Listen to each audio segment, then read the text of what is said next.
Can you tell us anything about him? He's being evaluated right now with an upper body injury. You went to the prospects game in Buffalo. Just what do you think of Nathan Legare's performance in that game, and does he need to play that way to maybe get a shot up here? Well, he was trying to make an impression, that's for sure. You know, he was he was getting under the skin of the opponent. Obviously, has that dimension or that element to his game. You know, he's competing hard, and you can see it each and every day. He brings a ton of enthusiasm to the rink every day. He loves to play.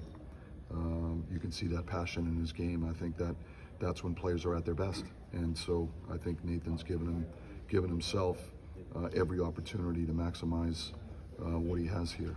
Split squad games are fairly rare. Have you ever been a part of one as a coach, a player, and just what are the logistical challenges of dividing a lineup and as well as transportation? This is my first experience with him. There are some logistical challenges. You know, we're going to divide the coaching staff. Mike Vellucci's going to coach the game at home. Todd Reardon's going to coach the game in Columbus. We're going to divide our Wilkes-Barre staff with those guys, and then I'm going to try to go to both games. So I think that that's ambitious. Yeah, that's the only way. I think just thinking it through that we could make that happen. So, but this is my first experience with him. Whose idea was it? Did you or Columbus, or did the league suggest it, or how did that come about? That's a good question. I don't know. So not yours. It's not mine. So I know it's early, but what have you seen from Jeff Petry, maybe from a demeanor standpoint? Obviously, we can see what he does off the ice, but what do you feel like he kind of brings in terms of that veteran presence off the ice? Yeah, he has a quiet confidence. The way he carries himself, he's a true professional. You know, he works really hard. I think you can see his presence on the ice. He's getting better every day. You know, he's trying to familiarize himself with how we're trying to play, and so we're having a lot of conversations with him behind the scenes with respect to that stuff. But you know, he's played a lot of games in this league.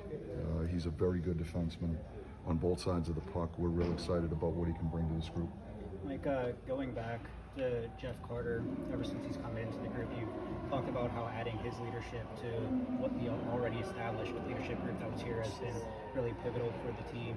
Now, a few years into him being with you guys, has it just kind of become even more integral to this point? Yeah, he just has you know, Karts is he's a quiet leader. You know, he just goes about his business, and I think he leads by example. You know, he has good relationships with his teammates.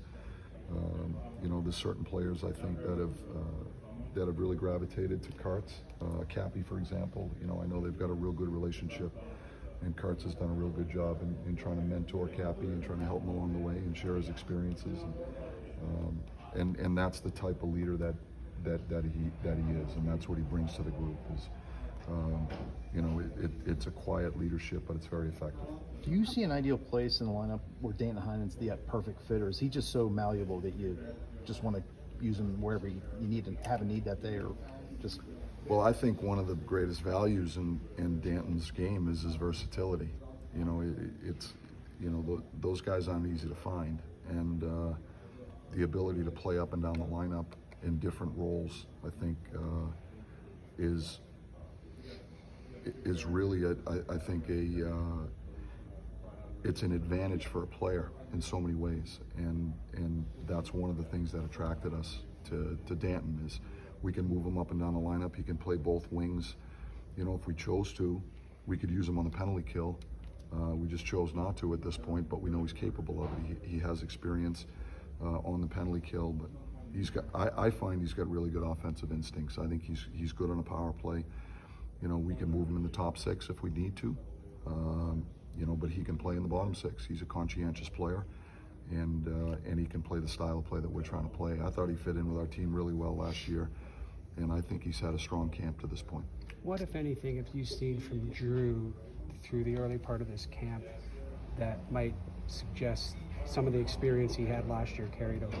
Drew O'Connor? Yeah, sorry. Just as I think his fitness level is off the charts. You know, he's a great athlete. He's strong on the puck.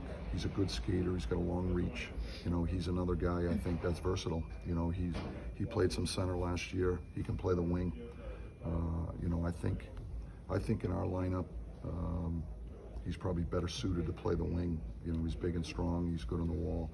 He's got some finishing touch to his game. I know he's got some more experience killing penalties. And if he's going to play on our roster at this point, he's more than likely going to play in a bottom six role, and to have players that we can utilize in situations like the penalty kill, I think is really important. And Drew potentially could be one of those guys.